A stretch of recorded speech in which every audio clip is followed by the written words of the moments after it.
नमो तस् भगवतो अरहतो सम्मा सम्बुद्धस्स। नमो तस् भगवतो अरहतो सम्मा सम्बुद्धस्स। नमो तस् भगवतो अरहतो सम्मा सम्बुद्धस्स। सर्वदृष्टि प्रहानाय या सद्रमं देशयत् अनुकंपाम उपादाय तम नमस्यामि गौतमम। लोगों को संदेह हो सकता है कि मैं क्या बोल रहा हूँ, यह नमो तस् भगवतो अरहतो सम्मा सम्बुद्धस्स। ये अगर बोटी भाषा में इसका अनुवाद किया जाए तो मैं उन तथागत सम्यक संबुद्ध को नमस्कार करता हूँ बोल रहे हैं ना। चमदेन दे तेजिन शेपा डा चम्बा यांग दबरा चोबे संजेला छक छालू, यह है इसका अनुवाद।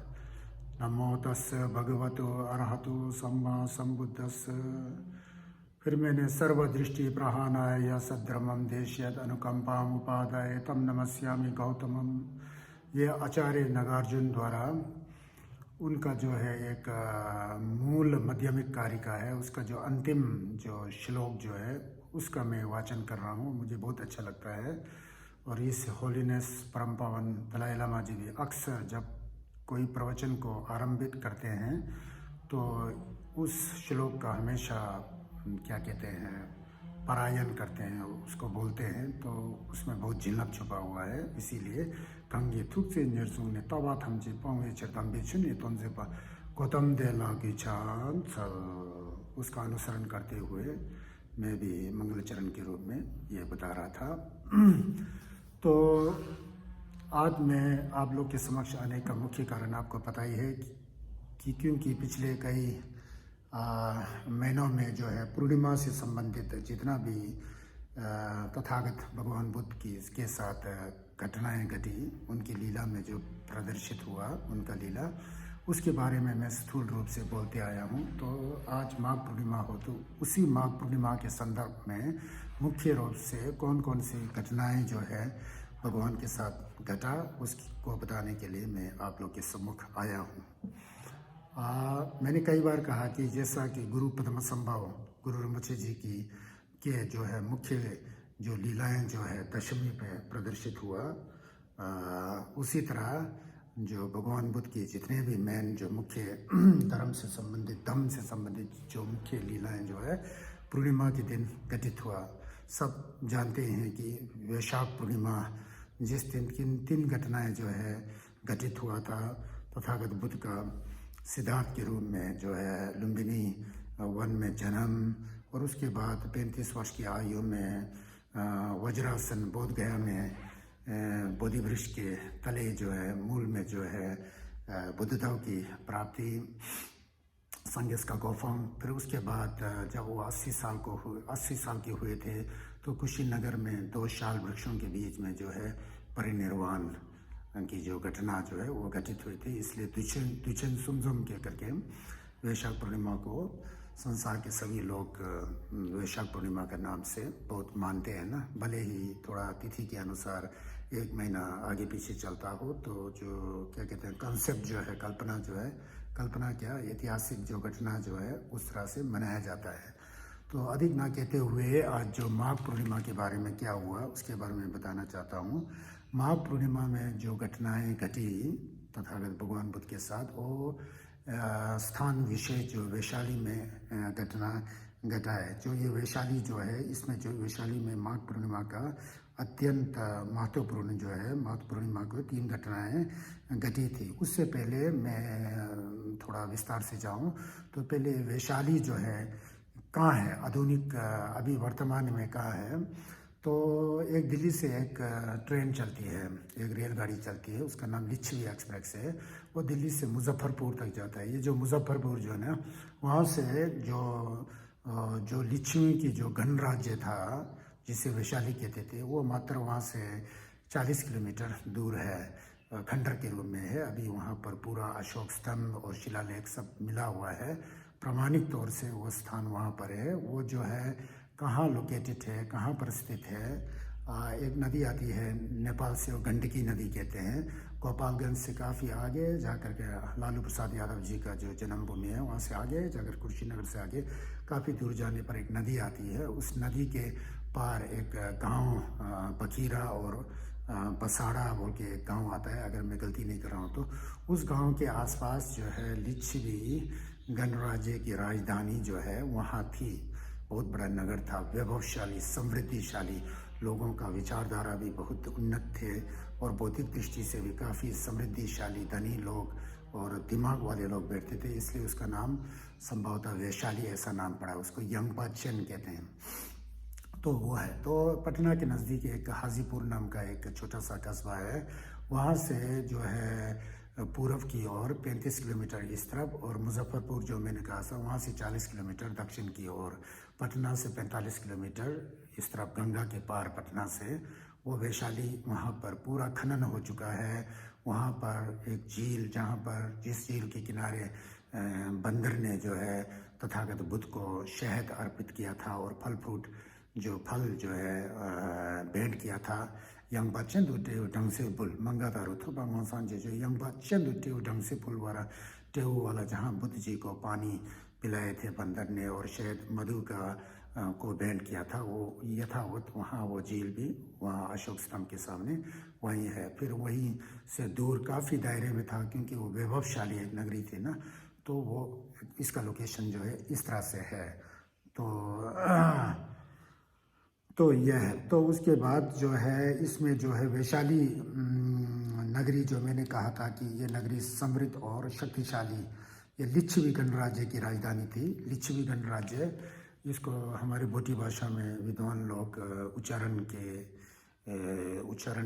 जो है गलत करते हैं, उसको लिच्छावी बोलते हैं। लिच्छावी नहीं है, ये लिच्छवी है, एक जात विशेष का नाम है जो बहुत ही क्या कहते हैं उत्साही और हिम्मत वाले और दिमाग से भी बहुत तेज थे, जो है समृद्धिशाली मानसिक दृष्टि से और बौद्धिक दृष्टि से दोनों ही।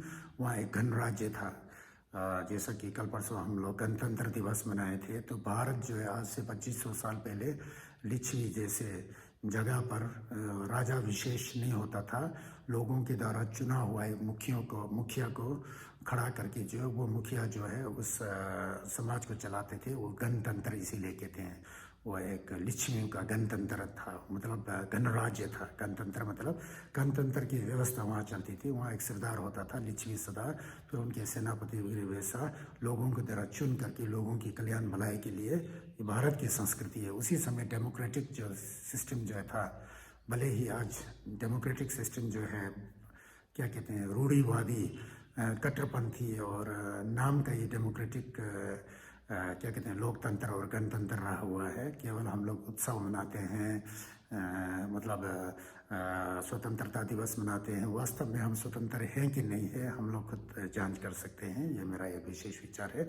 ऐसे ही मेरे मुंह से निकल गया है, वो आप लोग खुद जान सकते हैं, क्योंकि सब लोग बुद्धिजीवी हैं। तो यह है। तो मेन जो पॉइंट जो है यहाँ पर जो है क्या कहते हैं ये जो है लिच्छवी जो क्या कहते हैं जो वैशाली के बारे में मैं कहें तो वैशाली में भगवान बुद्ध ने अपने जीवन के अंतिम समय में और माघ पूर्णिमा को बड़ा क्या कहते हैं भावनात्मक महत्व प्राप्त हुआ था। भगवान ने यहाँ कई बार घोषणाएं की, कई बार सूत्रपात किया, लोगों को पूरा धम्म में परिपक्व बनाए थे। तो इसलिए बौद्ध साहित्य में प्रमुख ग्रंथों में वैशाली नगरी जो है का एक महत्वपूर्ण उल्लेख ऐतिहासिक गाथा और परंपरा के संदर्भ में अनेक बार किया गया है। यंगबाचन बोल के इस तरह से बहुत प्रसिद्ध है। इस नगरी को ऐतिहासिक महत्व के शिखर पर पहुंचाने का जो एक कार्य किया है वो तथागत बुद्ध के द्वारा हुआ है। और दूसरी बात यह है कि जैन परंपरा के जो 24वां तीर्थंकर है, अगर मैं गलती नहीं कर रहा हूँ, वर्धमान महावीर जी का जन्म भी वैशाली में हुआ था। तो उनका पिता का नाम सिद्धार्थ था और माता का नाम त्रिशला ऐसा था, मैंने जैन हिस्ट्री में पढ़ा था। तो ये वैशाली वो थे। और वैशाली के बारे में एक आपने सुना होगा, अगर आप बहुत इतिहास को पढ़े हो तो कभी कभी आप आम्रपाली का नाम सुने होंगे। अमरा चौंगवा बोलते हैं बोधी भाषा में। आम्रपाली जो है बहुत एक सुंदर गणिका थी और बहुत लावण्य और सुंदरता से भरपूर एक औरत थी। और वहाँ वैशाली में बहुत प्रसिद्ध थी वो, क्योंकि लोग जो है आम्रपाली को देख करके पूरा हैरान हो जाते थे, इतना सुंदर गणिका थी। उस आम्रपाली ने जो जब तथागत सम्यक संबुद्ध अपने जीवन काल में कई बार गए थे ना, चाहे एक बार वहाँ थे तो वो भी संभवतः माघ पूर्णिमा के समय ही था, तो उस समय जो है तथागत बुद्ध के पास जा करके भगवान से भोजन के लिए जो है संगदान के लिए आमंत्रित करती है। और उसके अनुसार भगवान जो है मुस्कुराते हुए उसके संगदान को जो है स्वीकार करते हैं। तो उसी समय लिच्छवी के जो सरदार सेनापति थे वो भी आता है। तो बुद्ध का बड़ा रुतबा था, भगवान थे, सब लोग मानते थे। तो उन्होंने फिर भगवान को साष्टांग नमस्कार करके 3 बार प्रदक्षिणा करके भगवान से प्रार्थना किया कि कल के भोजन के लिए मैं हमें लिच्छवी सेनापति मैं फलाना फलाना आपको आमंत्रित करता हूँ। तो बुद्ध कहते हैं कि मैं कल का तो जो आमंत्रण जो है मैंने स्वीकार कर चुका हूँ। आम्रपाली ने मुझे जो है आमंत्रित किया है, मुझे आम्रपाली के पास जाना है। इसलिए लिच्छवी सरदार सेनापति जो है आम्रपाली के पास जा करके आम्रपाली वाला जो प्रोग्राम है उसको रद्द करके आम्रपाली के द्वारा मुद्राएं दे करके कृपा करके कल का जो बुद्ध का भोजन है मुझे दे दीजिए, जो भी चाहिए उसका मूल्य में देने को तैयार हूँ करके लिच्छवी सेनापति कहता है आम्रपाली के समक्ष। लेकिन आम्रपाली जो है बिल्कुल नहीं मानती है, क्योंकि बुद्ध के प्रति श्रद्धा आस्था इतना खुश थी कि उसका रोम रोम के पुल्लक रोमांचित हो उठता है। श्रद्धा था, कोई पूर्व जन्म का संस्कार था। तो चाहे जो भी दो मूल्य अमूल्य इस क्षण को मैं नहीं गंवाना चाहता हूँ, ये असंभव है करके वो ठुकराती है। तो इसलिए दूसरे दिन बुद्ध आम्रपाली के आमंत्रण पर आम्रपाली के महल में जाते हैं, वहाँ संगदान होता है और बाद में अनुमोदन के तौर पर जब उपदेश देते हैं तो वहाँ पर उन्होंने बड़ी क्या कहते हैं गूढ़ बुद्ध अमृतवाणी का पारायण किया। लोगों ने उसको सुना और लोग बहुत क्या कहते हैं रोमांचित हो उठे उस धम्म से। लोग जो है क्या कहते हैं बिल्कुल शांति को महसूस करके, धम्म के गूढ़ अर्थ को महसूस करके पूरा आनंदित हो उठते हैं। उसके बाद आम्रपाली जो खुश हो जाती है। उसका एक बहुत सुंदर बगीचा था जिसको आम्रपाली का आम्रवन कहते हैं, इसीलिए आम्रपाली नाम पड़ा क्योंकि आम का बहुत सुंदर बगीचा था, उसका पालन पोषण करती थी, फिर फलों को लोगों में बांटते थे। तो इस तरह का था ना, बहुत रुतबा था आम्रपाली का। तो वो जो उसका जो प्रसिद्ध आम्र बगीचा है, आम्रवन था, वो बुद्ध संघ के प्रति बैन कर देती है। तो उस समय से वो जो है आम्रपाली का आम्रवन बिहार के नाम से प्रसिद्ध हुआ था।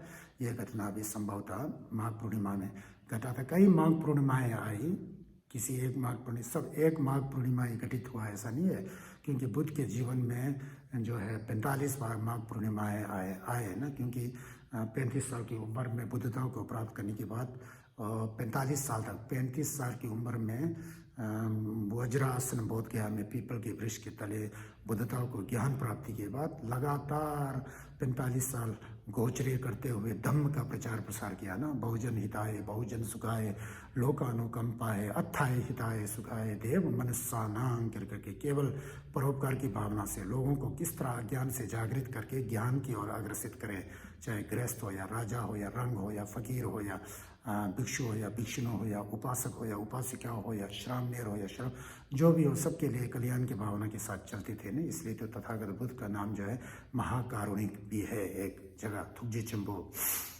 तो इस तरह से वहाँ कल्याण कर देते हैं उनका कल्याण। वो घटना भी यहाँ एक माघ की पूर्णिमा में ये घटना जो घटी थी। उसके बाद जो है आपने सुना होगा कि बुद्ध के मौसी छोटी माँ जो प्रजापति गौतमी जो है सिद्धार्थ के जन्म के 7 दिन के बाद उनकी माता महामाया का देहावसान हुआ था, उसके बाद पूरा लालन पोषण अपने बेटे नंद से भी बढ़ करके सिद्धार्थ का पालन पोषण जो है महाप्रजापति गौतमी जी ने किया था। अनेक बार जब बुद्धता को प्राप्त हो गए तो अनेक बार आनंद के द्वारा प्रार्थना करने पर कि माँ प्रजापति गौतमी के साथ भिक्षुणी संघ का जो स्थापना किया जाए बोल के कई बार बुद्ध से अनुरोध किया था, तो किसी कारणवश बुद्ध उसे ठुकराते रहे। तो बाद में आनंद के द्वारा बार बार अनुरोध करने पर फिर वो मान गए थे। इसी वैशाली के स्थान पर सबसे पहले भिक्षुणी संघ की स्थापना किया था। वहाँ सबसे पहले अपनी मौसी जिन्होंने जो है अपने बच्चे से भी बढ़कर सिद्धार्थ बुद्ध के बाल्यकाल को बहुत अच्छी तरह से संभाला था, तो बुद्ध का बड़ा सेवा किया था उन्होंने सिद्धार्थ को। तो उन मौसी को जो है सबसे पहले भिक्षुणी का उपसंपदा देते हैं और प्रवर्जिया को ले ली थी। उनके साथ जो है 500 भिक्षुणी, उनमें यशोधरा भी थी कहते हैं। तो इस तरह से 500 भिक्षुणी के साथ वहाँ पर जो है बिहार में जो है वैशाली के स्थान पर वहाँ पर सबसे पहले गेलोंगमा का दोंबा जो है वहाँ दिया गया। यही नहीं, उसके बाद जब तथागत बुद्ध परिनिर्वाण को प्राप्त कर लेते हैं 80 साल की उम्र में, उसके बाद बुद्ध प्रवचनों को अरहत के समूह द्वारा गा करके उसका पारायण किया गया है। धम्म संगीति कहते हैं उसको, कदुबा कहते हैं। पहला तो राजगृह में अजातशत्रु के क्या कहते हैं उसमें अजातशत्रु के द्वारा दान दे करके उनके द्वारा स्पॉन्सरशिप करके जो पहला काउंसिल था वो तो राजगृह में हुआ था। फिर दूसरा काउंसिल जो है, दूसरा धम्म संगीति जो है वैशाली में हुआ था। कालाशोक जो है उसके जिंदा बने थे, उसका व्यवस्था उन्होंने किया था। और वहाँ पर रेवत इत्यादि गेलोंग ढापा, टाचम्बा ढापा इत्यादि 700 भिक्षुओं के द्वारा वहाँ पर खासकर विनय पिटक में जो त्रुटियाँ आ रही थी उस त्रुटि को शुद्ध करके वहाँ पर दोबारा संगायन किया गया था। दूसरी धम्म संगीति जो है वो भी वैशाली में घटित हुआ था। ये भी संभवतः माघ पूर्णिमा के दिन ही ये संगायन जो है वहाँ पर हुआ था। तो इस तरह से जो है ये घटना हुआ था।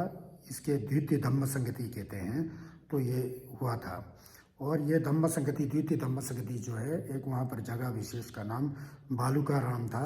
आराम बोल के जहाँ पर भिक्षु संघ निवास करते थे उसको आराम बोलते थे। जैसा जैत वन अनाथ पिंडका राम, क्या कहते हैं कुटकुटा राम, भालुका राम इत्यादि वो थे। तो यही नहीं, जो बुद्ध तथागत बुद्ध भगवान जो हैं अपने जीवन काल में जब बुद्धता को प्राप्त कर लेते हैं 35 साल, उसके बाद सबसे पहले जो वर्षावास जो बताया था ना, पहले मैंने वर्षावास के बारे में, जो वर्षा के दौरान 3 मास आषाढ़ पूर्णिमा से लेकर आशीवन पूर्णिमा तक, जब तक वो क्या कहते हैं पवारना नहीं होती है, जब उसका विसर्जन नहीं होता है, तब तक 3 महीने के लिए भिक्षु घन जो है संघ जो है उपासक उपासिका श्राम नारी और भिक्षु भिक्षुनी गेंजन माँ, गेसुल माँ, गेलोंग माँ इत्यादि अपने अपनी जगह पर रह करके वहाँ पर धर्म का पारायण करते थे। परियक्ति और प्रतिवेदन और प्रतिपत्ति और प्रतिवेदन के द्वारा धर्म का श्रुत करते थे, सुनते थे, चिंतन करते थे, मनन करके भावना करते हुए अपने ध्यान को वहाँ पर क्या कहते हैं करते थे। और एक विशेष स्थान में रह करके किसी यजमान द्वारा उनको सहायता किया जाता था, किसी जिंदक के द्वारा, दानी द्वारा व्यवस्था किया जाता था। तो वो वर्षावास में सबसे पहला वर्षावास तो उन्होंने यज्ञ जो है सारनाथ में किया था, आषाढ़ पूर्णिमा से लेकर के आशीवन पूर्णिमा तक वहाँ सर्वप्रथम। और उसके बीच में नैयत में किया था, श्रावस्ती में 25 बार वर्षावास किया था। ये सब मैंने पहले के वीडियो में मैंने आपको यथावत मैंने बताया था। तो ये यहाँ कहने का मतलब इस वैशाली के स्थान पर यंगबाचन में जो है 5वां और अंतिम वर्षावास 46वां जो है उन्होंने क्या कहते हैं वैशाली में वर्षावास को किया था। तो ये एक घटना है। ये घटना जो भी है संभवतः जो है ये जो है माघ पूर्णिमा के दौरान ही ऐसा घटित हुआ है। तो ये सारी चीज़ें हमको जानना बहुत ज़रूरी है, क्योंकि 21वीं शताब्दी में केवल हम आंख मीच करके बिना कुछ जाने, धम्म को बिना कुछ जाने, तथागत के निर्माण का ऐसे संबंधित इतिहास को बिना जाने हम बौद्ध धर्मावलंबी हैं, अपने गुरु के बारे में हमको मालूमात नहीं हो, पता नहीं, तो बड़ा शर्म की बात है ना। हाँ, दूसरा पंथ के लोग, दूसरा संप्रदाय परंपरावादी लोग कितना अपने को बड़ा चढ़ा कर कहते हैं। अकेली भगवान बुद्ध का धम्म जाओ, संप्रदाय से परे है, मतलब परंपरावाद से भी परे है। ये तो जीवन जीने की कला जिस बुद्ध ने, जगत गुरु ने सिखाया है। हम लोग गुरु पूर्णिमा मानते हैं ना। मेरा मानना है कि गुरु पूर्णिमा जो है तथागत बुद्ध के द्वारा संपन्न हुआ था। आषाढ़ पूर्णिमा को गुरु पूर्णिमा होता है ना, उसी आषाढ़ पूर्णिमा को तो तथागत सम्यक संबुद्ध ने सारनाथ के मृगदा और ऋषिपतन में जो है 4 आर्य सत्यों का धम्म प्रवचन किया था ना। वहीं से ये शब्द अपने भिक्षुओं को जो है ये धर्म प्रवचन करने के बाद, जाओ चारों ओर इस धम्म को फैलाओ, लोगों को जागृत करो, पर हित के लिए, पर कल्याण के लिए, पर भलाई के लिए। दोबारा मैं इसका परायण करूँ तो चरत भिक्षुवे चारिकम बहुजन हिताय बहुजन सुखाय लोकानुकंपाय अत्थाय हिताय सुखाय देव मनुष्यानाम देशत, इसके ऐसा देशना करो बोल के इस तरह से बताए गए थे ना। तो यह है। तो दूसरी बात जो है, एक ये भी है कि वहाँ वैशाली में कई स्तूप थे, उसमें से एक स्तूप आनंद के परिनिर्वाण जो है गंडकी नदी के बीच में हुआ था, उनका जो पवित्र धातु है उसको भी वहाँ सन्निधानित किया गया एक स्तूप के अंदर, एक पगोड़ा के अंदर। और तथागत बुद्ध जब परिनिर्वाण को प्राप्त हो जाते हैं, उसके बाद उनके जो पवित्र धातु जिसे रिंसल कहते हैं, रेलिक्स कहते हैं, उसको 8 भागों में बांटा गया द्रोण नाम के ब्राह्मण के द्वारा, क्योंकि वहाँ झगड़े हो रहा था। तो उस झगड़े को द्रोण नाम के बुद्ध शिष्य ब्राह्मण के द्वारा एक सल्यूशन निकाला गया, एक निर्णय किया गया, उसको 8 भागों में बांटा गया।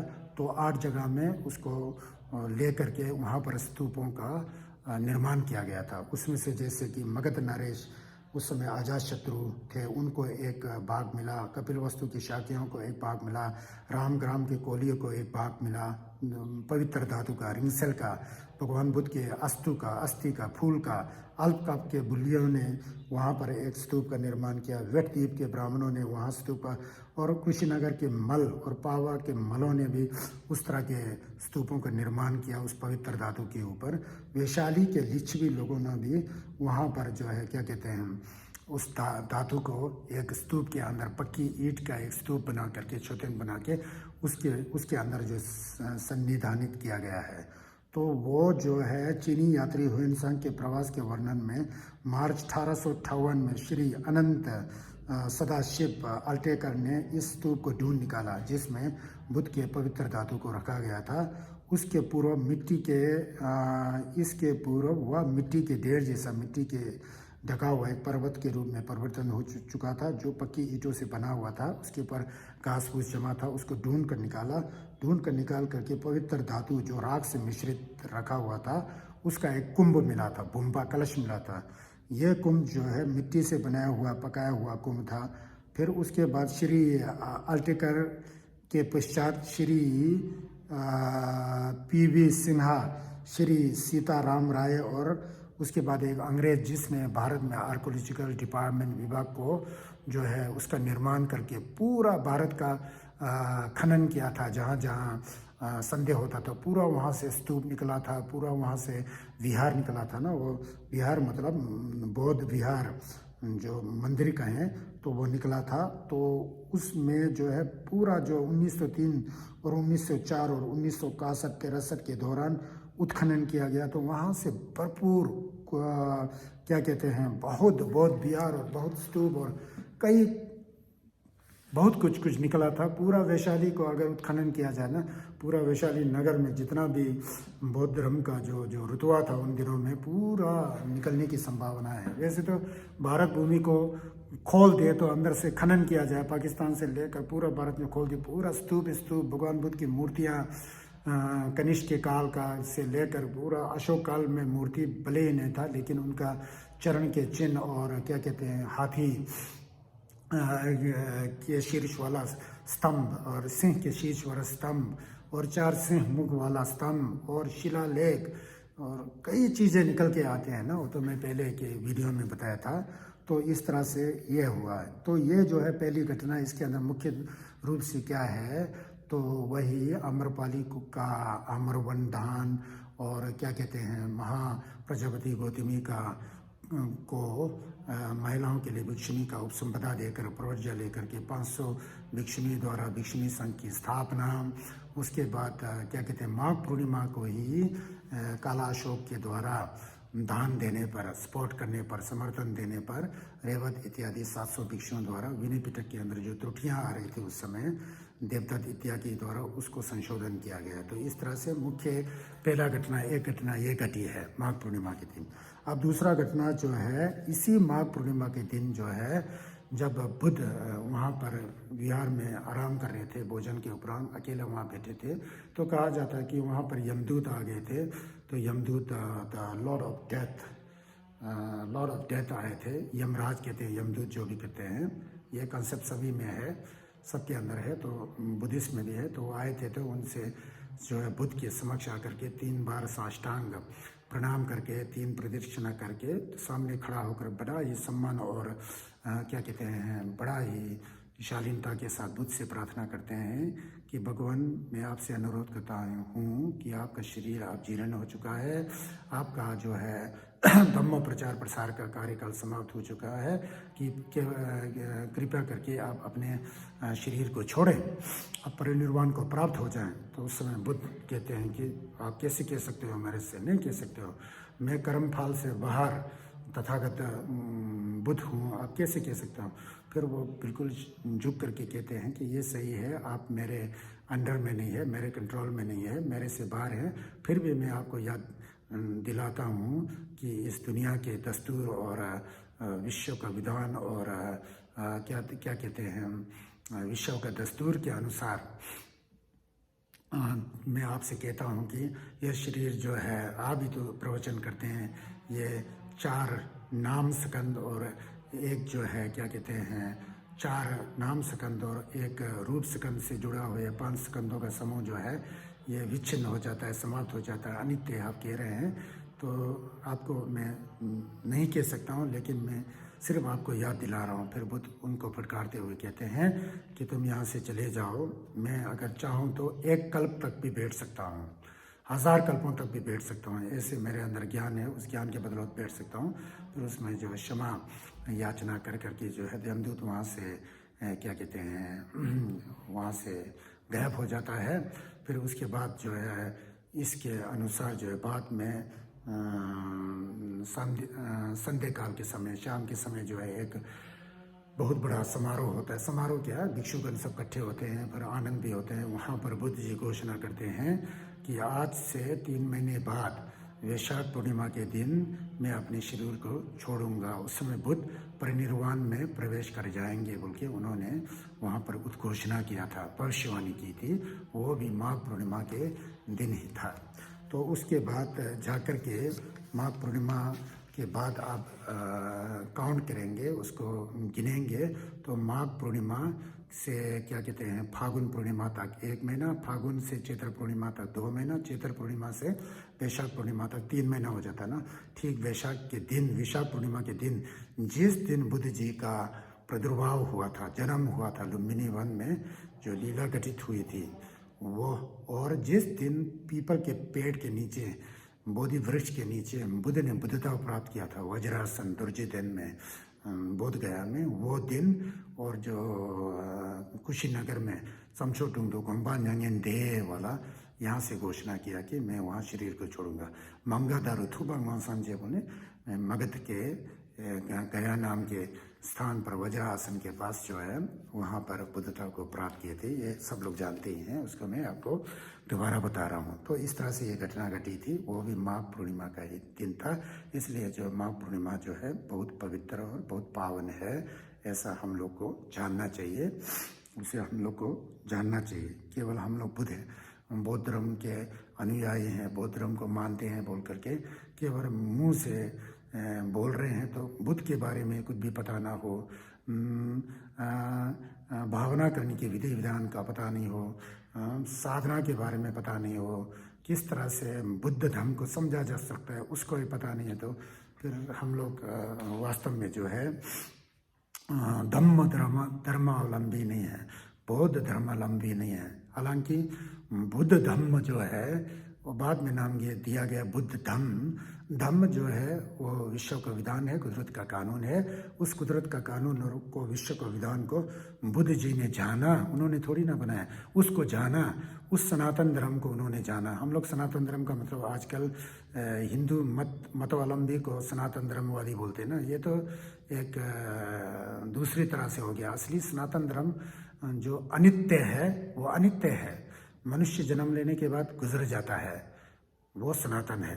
जन्म लेने के बाद ना गुजरता हो, जिसका मृत्यु न होता हो, ऐसा हो ही नहीं सकता, इसलिए वो सनातन है, सच है, सच है, नितांत सच है, तो वो सनातन हुआ है। जब किसी चीज़ की उत्पत्ति होती है कारण और प्रत्यय से, वो नितांत रूप से उसकी उसी तरह नष्ट भी हो जाता है, वो नितांत सच है, वो सनातन है। जब हम लोग एक दूसरे से मिलते हैं, हमारा शरीर और हमारा चित्त का पूर्व कर्म के अनुसार मिलन हो जाता है, लेकिन वो बिछड़ जाता है, बाद में उसका वियोग हो जाता है, काय और चित्त का वियोग हो जाता है, वो सनातन है। ऐसा कहीं हो ही नहीं सकता है। और चित्त और काय दोनों साथ रहे हैं कुछ साल के लिए, 100 साल के लिए, 200 साल के लिए, 80 साल के लिए, वो रहता है, वो स्वप्न रूप में रहता है, मतलब अनित्य रूप में रहता है, परिवर्तनशील के रूप में रहता है। वो परिवर्तनशील ही सनातन है, बुद्ध ने थोड़ी बनाया है। इसीलिए तो बौद्ध धम्म जो है जागने की कला है, जीवन जीने की कला है, सत्य को जानने की कला है। इसमें कोई भी फेक सिस्टम नहीं है, मतलब आडंबर और पाखंडता नहीं है, वो सच है। इसीलिए तो सर्व संस्कृतम अनित्यम, सर्व साश्रव दुग्धायक, सर्वधर्मम अनातम शून्यता वाह, निर्वाणम परम शांतम। सनातन है, बुद्ध थोड़ी कहते हैं। अगर जो भी कोई व्यक्ति इसको जानते हो तो यथावत ऐसा ही है, यही तो सनातन धर्म है ना। तो यह जो मैं कहना यह चाहता था कि ये जीवन जीने की कला है, सत्य को जानने की कला है। भगवान मार्गदर्शक थे, मोक्ष दाता नहीं थे।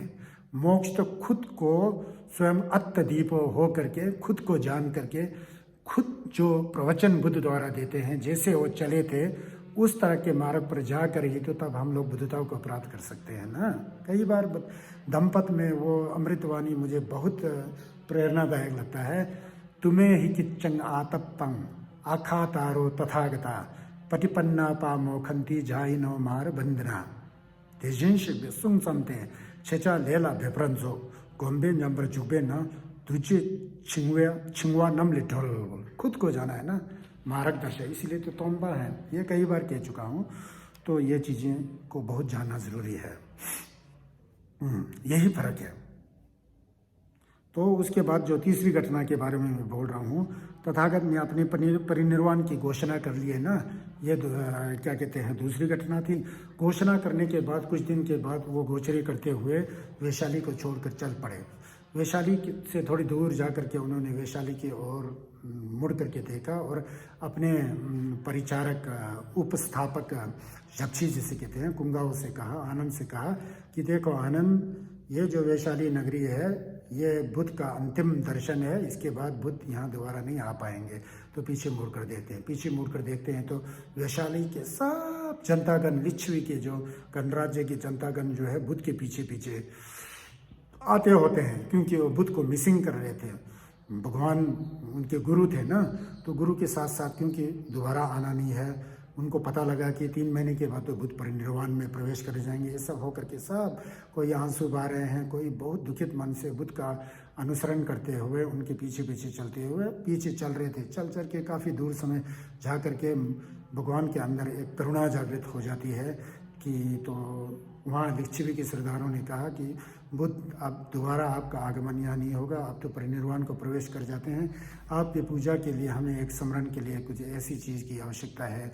अनुरोध किया तो बुद्ध ने जिंदगी भर जिस भिक्षा पात्र में भिक्षा ले करके भोजन को इकट्ठा करके जिस भिक्षा पात्र से उन्होंने भोजन किया था उस भिक्षा पात्र को लिच्छवी के लोगों को बैंड के रूप में अर्पित करना उचित समझा।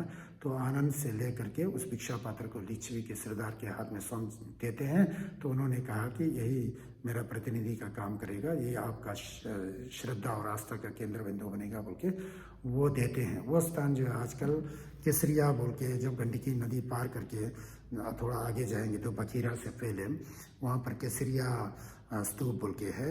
वहाँ पर जो है कहते हैं कि वहाँ पर बुद्ध का विदाई किया था लिच्छवी के लोगों ने और गणराज्य के लोगों ने, और वहाँ वो वियोग हो जाते हैं। वहाँ से बुद्ध कुशीनगर की ओर प्रस्थान कर जाते हैं लिच्छवी के लोग वहाँ। तो जहाँ पर उनको भिक्षा पात्र भेंट किया है वहीं उसी क्षण लिच्छवी के लोगों ने भी पत्थरों में गाड़ करके यहाँ तक हम बुद्ध के पीछे आए, बुद्ध जी ने हमें यहाँ पर अधिष्ठित किया, तो बुद्ध के द्वारा हमें भिक्षा पात्र भेंट में मिला कह करके एक शिलालेख वहाँ भी है कहता है। उसके प्रमाण के अनुसार उस स्थान को निश्चित किया गया है कि यहाँ तक लिच्छवी के लोग आकर के बुद्ध को विदाई दिए थे। तो वह स्थान केसरिया बोल के स्तूप है। बाद में सम्राट अशोक जी द्वारा हर कहीं पूरा क्या कहते हैं पत्थर के स्तंभ को गाड़ करके उसमें शिलालेख के द्वारा पूरा चिन्हित किया गया है कि यहाँ बुद्ध जी ने ये किया, भगवान ने यहाँ ये किया, भगवान ने यहाँ किया। पूरा लुम्बिनी से लेकर उनके अंतिम क्षण परिनिर्वाण तक जितना भी आज हमें पता लग रहा है वो तो सम्राट अशोक जी की देन है ना, वो सब लोग जानते हैं। ये जो है तीसरी घटना जो है ये घटना घट गया है। तो उसके बाद लिच्छवी जो लिचा भी बोलते हैं तिब्बती बंधु लोग, जो लिच्छवी लोगों ने इस भिक्षा पात्र दान की घटना एक शिला स्तंभ पर लिख करके रखी। तथागत के प्रति श्रद्धा और भक्ति की ऐतिहासिक घटना को उन्होंने अजर अमर स्वरूप प्रदान किया।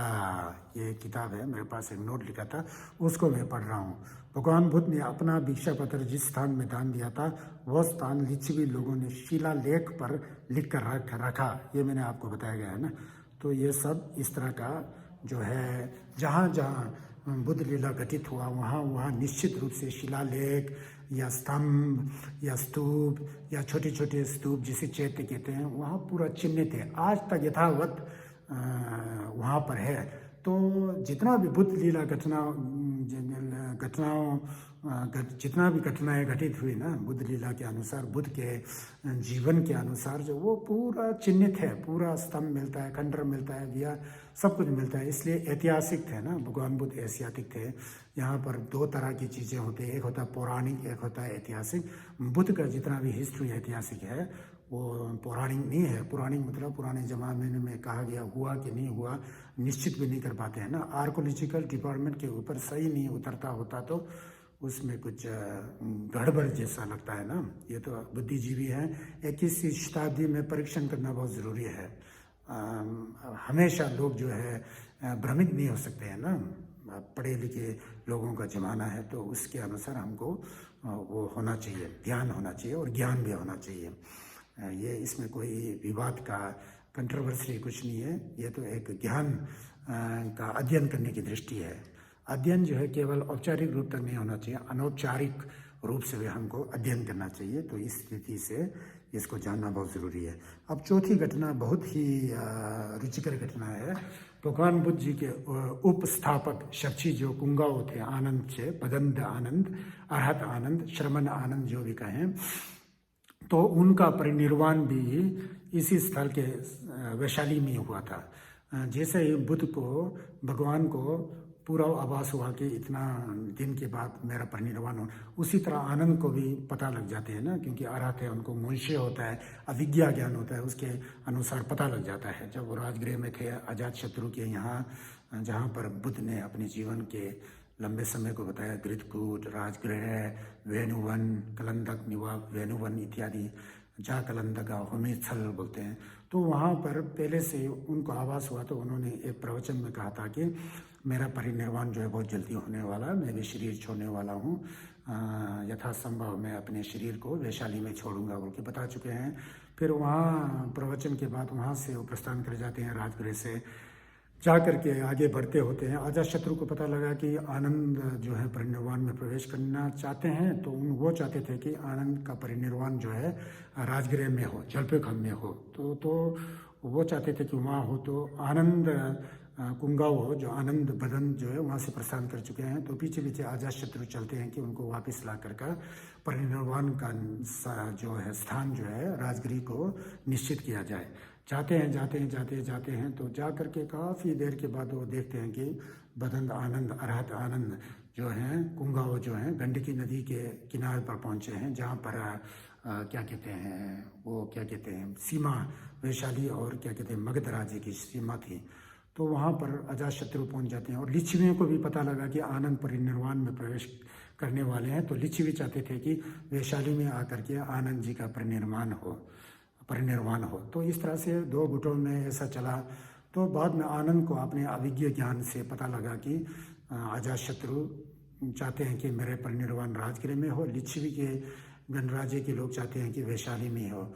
तो असमंजसता में पड़ गए, तो वो गंडकी नदी में प्रवेश करके बीच गंडकी नदी में जो है बैठ करके अपने प्रतिहारे के बल पर वहाँ शरीर को छोड़ देते हैं। तो उससे होता क्या है कि अजातशत्रु भी हतोत्साहित नहीं हो गए और लिच्छवी के लोग भी हतोत्साहित नहीं हो गए, क्योंकि वो बीचों बीच गंडकी नदी के बीच में था, पूर्ण रूप से वैशाली में भी नहीं था, पूर्ण रूप से मगध में भी नहीं था। तो वहाँ से जिस किसी तरह आनंद का जो भी अवशेष बॉडी होंगे तो उसको ले करके किनारे में ला करके उनका दाह संस्कार किया गया बड़ा ही आदर और श्रद्धा और भाव रूप से। फिर वहाँ से उनका जो रेलिक जो है पवित्र धातु जो है बांध करके लिच्छवी के लोगों ने जो है वैशाली में स्तूप का निर्माण किया, कुदुम का निर्माण किया और राजगिरी में जो अजातशत्रु ने निर्माण किया। जो वैशाली में है झील के किनारे जो सिंह स्तंभ है उसके सामने जो एक स्तूप है वो आनंद के कुंगाओं का कुदुम छूते हैं क्या करके आनंद उनका जो है क्या कहते हैं स्तूप है, जिसमें उनका जो है पवित्र धातु जो है उसमें है करके उसको चिन्हित किया गया है आर्कोलॉजिकल डिपार्टमेंट ऑफ इंडिया पुरातत्व विभाग के अनुसार। तो वहाँ से भी रेलिक मिला था, बुद्ध के भी रेलिक्स को मिले थे। उन रेलिक को पवित्र धातुओं को लेकर के मेरे ख्याल से अगर गलती नहीं करना तो पटना संग्रहालय में रखा गया है। पिछले साल मैं बर्मा जा रहा था तो कलकत्ता राष्ट्रीय संग्रहालय में भी मैंने बुद्ध धातु का पवित्र धातु का दर्शन किया था। वो मैंने देखा था कि वहाँ लिखा हुआ था ये जो है बुद्ध पवित्र धातु जो है पिपरावा से लिया गया। पिपरावा उस समय कपिलवस्तु नगर के पास जो स्तूप कुतुब छजक में से 8 स्तूपों में से जो निर्माण किया था शाक्यों की तरह वो रहा हुआ, वहाँ का धातु जो है कलकत्ता में है, लेकिन बहुत बुरी स्थिति में है। पता नहीं भारत सरकार क्यों नहीं ध्यान देता है। तो उसमें इतना अधिष्ठान इतना पवित्र है, तथागत बुद्ध जगत गुरु के पवित्र अस्तु जो है धातु जो है वहाँ है, तो उसका जो है संरक्षण जो है ठीक तरह से नहीं दिखा। मुझे अजीब जैसा लगा, लेकिन मैंने वहाँ पर प्रणाम किया साष्टांग, फिर कुछ क्षण के लिए मेडिटेशन इत्यादि कर करके मैंने वहाँ दर्शन किया है। तो इस तरह से वैशाख पूर्णिमा को 3 घटनाएं घटी थी। वो आप लोग को जानना चाहिए, हमको भी जानना चाहिए, सबको जानना चाहिए, क्योंकि वैशाख पूर्णिमा क्यों महत्व है, हर एक पूर्णिमा क्यों महत्व है, तथागत बुद्ध से कैसे संबंधित है, उसको बताने की दृष्टि से ही मैंने प्रण किया कि हर एक पूर्णिमा को मैं कुछ न कुछ स्थूल रूप से जो है तथागत बुद्ध भगवान बुद्ध के जो घटनाएं घटी थी, लीलाएं घटी थी, उसको मैं बताऊंगा। तो ये माघ पूर्णिमा के बारे में मैं बताया था। धम्म बहुत ही एक क्या कहते हैं बहुत ही अच्छा शिक्षा है, जिस शिक्षा के द्वारा जिस अमृतवाणी के द्वारा धम्म के द्वारा हम हकीकत को जान सकते हैं। धम्म का अर्थ है धारेति इति धम्म, धारेति इति धम्म, धारण करना, जानना, सत्य को जानना। ये दुनिया जो है अनित्य है, उसको जानना धर्म को जानना है। अनित्य है इसलिए सब समान है, कोई छोटा बड़ा अमीर गरीब राजा रंग कोई भी नहीं है स्वाभाविक दृष्टि से, क्योंकि सबको मर के जाना है। जो घटनाएं दूसरों के साथ वो हमारे साथ सब घटित होते हैं, क्योंकि ये पूरा क्या कहते हैं ये अणु परमाणुओं का ये पुंज है ना। जितना भी हमारा धन दौलत वैभव है, हमारा मन है, वो भी विचारों का एक संग्रह है। वो पूरा क्या कहते हैं वो उदय होता है, व्यय होता है, उदय होता है, मतलब सब परिवर्तनशील है। इसीलिए तो बुद्ध ने धम्मपद में वग में कहा गया ना, सब्बा धम्मा सब्बे संखारा अनिच्चाति यदा पन्याय पश्यति अथ निबंधत्ते दुखे अस्मग्गो विशुद्धिः। जितना भी संस्कार है, जितना भी संस्कारिक धर्म है, जो हेतु प्रत्यय से उत्पन्न होने वाली जितना भी संस्कार, सब अनित्य है, सब क्षण भंगुर है।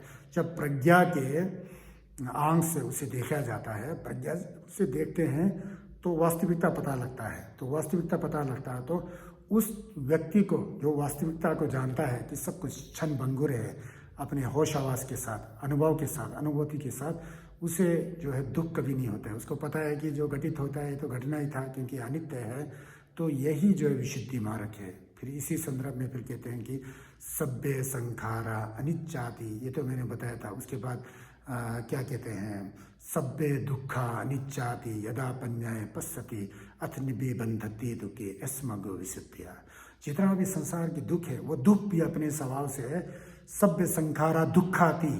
जितना भी संसार की जो है चीज़ें हैं वो दुख को उत्पन्न करने वाली साश्रव है ना, उसको देख करके हमें आसक्ति उत्पन्न होता है। राग, द्वेष, अज्ञान, ईर्ष्या, आशा हो आदि होना, एक्सपेक्टेशन सब उत्पन्न होता है। ये सारी चीज़ों जो है दुख का जड़ है। ये जो राग, द्वेष, अज्ञान, ईर्ष्या थे सब दुख, उसके बल पर हम संसार की चीज़ों को हम चाहते हैं, फिर उसका प्रतिक्रिया करते हैं। वो प्रतिक्रिया और चाहना वही तो दुख का जड़ है ना। इसलिए संसार की जितने भी वस्तु है, अगर उसका जो स्वभाव, जो हकीकत जो है अनित्य है, क्षण भंगुर है, उसका बहुत ही अति स्वभाव जो शून्यता है, इस चीज़ को नहीं जाने तो तब तक वो सब दुख ही दुख देना। इस चीज़ को जानेगा तो पता है तो कुछ उसके प्रति आसक्ति नहीं है, प्रतिक्रिया नहीं करोगे तो दुख नहीं होगा ना। लेकिन सांसारिक तौर पर कर्म फल के अनुसार जो चक्कर संसरण करते हैं, अविद्या से, क्या कहते हैं, संस्कार से, विज्ञान से, नाम रूप से, स्पर्श से, वेदना से, उपादान से, भाव से, जाति, मरण, ये सब जो प्रपंच है ना, ये सब दुख है बोलते हैं। सभ्य संखारा दुखादि यथा जब प्रज्ञा से उसे देखा जाता है तो प्रज्ञा से देखने पर, उसका अनुभूति होने पर, साक्षात्कार होने पर उस व्यक्ति को जिसने अनुभव किया है उसे दुख कभी नहीं सताता है बोलते हैं। ये विशुद्धि मार्ग है। उसके बाद सभ्य धम्मा अनत्तादि, पूरा क्या कहते हैं सेल्फलेसनेस है, अनात्म है। उस तरह से जब प्रज्ञा के आंख से देखा जाता है, अनुभूति से पूरा पता लग जाता है तो उस व्यक्ति को दुख कुछ भी नहीं कर सकता है। उस तरह के ज्ञान को अनुभूति के स्तर पर जान करके, सैद्धांतिक दृष्टि से नहीं, खुद प्रैक्टिकली काय काय अनुपस्सी विहरति आतापि संपजानो सतीमा, वेदनासु वेदनानुपस्सी विहरति आतापि संपजानो सतीमा, चित्ते चित्तानुपस्सी विहरति आतापि संपजानो सतीमा। उसी तरह फिर उसी तरह के धम्मे से धम्मानुपस्सी विहरति आतापि संपजानो सतीमा, विनय लोके अविद्या दुर्मनक्ष। अपने इस 3.5 काया के शरीर को जो है केंद्रित करके इसमें जो घटनाएं घटती है उसको यथावत जान करके अपने चित्त को क्या कहते हैं द्वेष और राग से दूर करके पूर्ण रूप से संप्रजनय और सती के बल पर के प्रयत्न करते उसको जानते जानते आगे जाएंगे तो पूरा संस्कार जो है खत्म होकर के निर्वाण की ओर अग्रसित हो जाते हैं ना। ये तो दम्म है, ये तो सनातन है। सनातन का मतलब आप लोग गलत समझ रहे हैं। सनातन का मतलब राम राम, शिव शिव, ब्रह्मा ब्रह्मा जपना थोड़ी है। वो तो एक परंपरा है, एक संस्कृति है, वो उसका अपना एक दूसरा अपना वैल्यू है, उसका एक अपना फायदा है, उसका हम निंदा नहीं करते हैं। लेकिन जो हकीकत में जो सनातन है वो सत्य है, जो अपरिवर्तनशील है, कुदरत का कानून, विश्व का विधान है, सर्वधर्म शून्यता बोलते हैं। ये पूरा दुनिया की चीज़ें बाहर अंदर, हम भौतिकी जितनी भी वस्तु हैं, मानसिक जितना भी चैतसिक और चेतना है, उसका स्वभाव जो है अनादिकाल से पूरा शून्य स्वभाव का है। और मन जो है अनादिकाल से निर्मल है, शुद्ध है, परिशुद्ध है। उस चीज़ को जानोगे तो वही तो धम्म को जानना है ना, उसको जानना पड़ता है, मानने से कुछ फर्क नहीं पड़ता है। इसीलिए तो बुद्ध जी कहते हैं अत्तदीपो भव। तो आनंद जी जब बुद्ध के परिनिर्वाण के सामने जो बहुत दुख हो रहे थे, भगवान अब हमें छोड़ के जा रहे हैं, उन्होंने भगवान को शरीर समझ लिया, जबकि भगवान कहते हैं कि मैं शरीर नहीं हूँ। बुद्ध जो है शरीर नहीं होता है, बुद्ध का शरीर हो सकता है, बुद्ध शरीर नहीं है। तो वज्र छेदिका प्रंजना पारमिता में कहते हैं कि जो मुझे रूप से देता है, जो मुझे शब्द के प्रबंध के रूप में देता है, वो मुझे देखता ही नहीं है। क्योंकि बुद्ध तो धर्मकाय है, धर्मकाय को जो है प्रज्ञा से देखा जा सकता है, प्रज्ञा से उसको, वो प्रज्ञा क्या चीज़ है, वो श्रुति चिंतन मनन से परे है, खुद के अनुभव के द्वारा जानने योग्य है। सो रंगरी हिचुआ, अपने ही स्वसंवेदन से अनुभूति पर उतर करके खुद जो है मोक्ष को प्राप्ति कर सकते हैं। किसी गुरु या किसी आचार्य या साधु संत के अधिष्ठान से कोई भी मुक्त नहीं हो सकता है, भले ही गुरु का अपना रोल होता हो। अंततो गत्वा अपना चित ही सबसे बड़ा गुरु हो जाता है। इस संदर्भ में आनंद से कहा कि मैंने नहीं कहा सब क्षण भंगुर है, बुद्ध का शरीर भी क्षण भंगुर है, क्योंकि हेतु और प्रत्यय से जुड़ा हुआ है, नाशकार है। पृथ्वी धातु, आप मतलब पानी, तेज मतलब अग्नि, वायु मतलब क्या कहते हैं हवा, और आसमान स्वरूप वाला है, वो तो खत्म होना ही है, आसमान में विलीन हो जाना है। मैंने पहले से नहीं कहा है तुम दुख क्यों हो रहे हो, बुद्ध को अगर जानोगे तो बुद्ध हमेशा तुम्हारे साथ है। इसलिए कहते हैं अत्त दीपो बहो, अपना दीपक खुद हो, अपना जो है द्वीप जो है खुद है, अपना द्वीप खुद बनाओ। समुद्र के बीच में एक सुंदर सा द्वीप होता है, तो वो समुद्र से ऊपर उठा होता है, तो वो पूरा चारों ओर निर्मल जल से गिरा होता है, बीच में वो द्वीप कितना सुंदर हो जाता है। इसका दो अर्थ निकलता है ना, एक तो अत्त दीपा भव, अपना दीपक खुद ही हो, दूसरा संदर्भ में जो मैं कह रहा हूँ इस तरह से कहने का मतलब धम्म जो है जीवन जीने की कला सिखाती है। सब पाप साकरणं कुशलस्य उपसंपदा सजिद परियोदापन्नं एतं बुधानुशासनम, किसी भी पाप कार्य को नहीं करना, पुण्य का संचय करना, अपने चित्त को अपने द्वारा परिशुद्ध करना, यही बुद्ध उद्देश्य है, यही बुद्ध शासन है, यही तो है। इसको जानना बहुत जरूरी होता है। हमें अप्रमाद होकर के धर्म का पालन कर रहे हैं। अपमादो अमितं पदम पामादो मुच्चनो पदम बोलते हैं। ये अप्रमादी होना अमृत का पद को धारण कराता है, और प्रमादी हो जाओगे तो मृत्यु की ओर ले जाता है। अपमादो न मीयन्ते पमादो यथा पमता बोल के कुछ नहीं आ रहा पीछे वाला, जो क्या कहते हैं अप्रमादी लोग होते हैं, वो लोग जो है क्या कहते हैं अमृत पद को प्राप्त कर लेते हैं, कभी भी नहीं मरते बोलते हैं। जो प्रमादी होते हैं फिर वो हमेशा मरा के समान ही बोल के कह करके बुद्ध अमृतवारी है ना।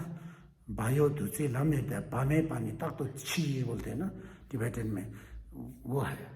हमें अप्रमाद होकर के श्रमशील होकर के पूरा स्मृति, और ढेम्पादन शीशन बोलते हैं ना, स्मृति सती बोलते हैं पाली में, उसको संस्कृत में स्मृति बोलते हैं, और शेजिन को संपजन बोलते हैं पाली में, और संस्कृत में संप्रजन्य बोलते हैं, शेजिन बोलते हैं। उसके अनुसार जो भी हम लोग शरणगमन से लेकर बोधिचितोत्पाद से लेकर साधनाएं से लेकर जो भी हम पूजा पाठ करते हैं, जो भी हम धार्मिक कार्य करते हैं, यहाँ इन चीज़ों का होना बहुत ज़रूरी है। धन्यवाद। थोड़ा लंबा वीडियो हो गया। तो पूर्णिमा, अष्टमी, दशमी, अमावस्या इत्यादि परम पावन दिवसों में, पवित्र दिवसों में भी कम से कम हमको जो है चित्त को सुधार करके धार्मिक कार्य को करना बहुत ज़रूरी होता है। केवल हम मुंह से बौद्ध धर्मावलंबी हैं कहने से वो पर्याप्त नहीं है, वो तो फिर पाखंडी और दिखावा हो जाएगा। दिखावा और पाखंडी करना बुद्ध ने कभी नहीं सिखाया है। तो पूरा क्रियान्वित होकर के प्रैक्टिकली हम लोग को क्या कहने धम्म का आचरण करना है, और उसी तरह बोलना है, उसी तरह शरीर से आचरण करना है। मन के अंदर श्रद्धा, आस्था, करुणा, दया, मैत्री, ये सब होना बहुत ज़रूरी है। धन्यवाद। भवतु सब मंगलम रखन्तु सब देवता सब बुद्धानुभावेन धम्मानुभावेन सदा सुखी भवन्तु ते। जगद दुखेक वैषज्यम सर्व संपद सुखाकरम लाभ सत्कार सहितम चिरम तिष्ठतु शासनम ढोवे तुंगल मिंचिक पुतेवा तमचे चुंगेने तेंबा नेतां कुर्ते दान चेते योरेने जूर चे।